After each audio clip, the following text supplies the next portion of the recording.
Et par exemple, quelles sont les compétences du Parlement européen en matière d'environnement? Est-ce que le Parlement peut être audacieux? Est-ce qu'il peut pousser certaines avancées? Ou est-ce que c'est difficile? Est-ce qu'il se heurte à d'autres institutions, à la Commission, au Conseil des ministres? Alors, sur le plan européen, je dirais que l'environnement est l'élément clé. Mais le Parlement n'a pas un rôle, si vous voulez, d'initiative législative. Ça vient de la Commission.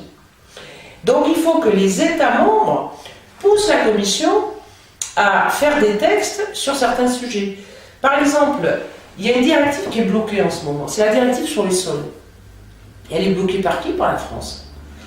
Parce que si jamais cette directive passe, il y aura une phase qui est l'amélioration de terrains qui ont été contaminés. Et comme la France ne veut pas payer la décontamination, elle pousse pour pas que cette directive passe. Mais l'Europe, c'est vraiment l'endroit où on peut faire des directives sur l'environnement.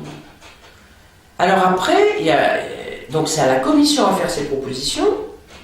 Et puis, nous, parlementaires, après, on réunit tous les groupes politiques de différents États et on essaie d'améliorer le texte. Alors maintenant qu'on est à 28, c'est plus difficile d'être plus, je dirais, normatif qu'avant.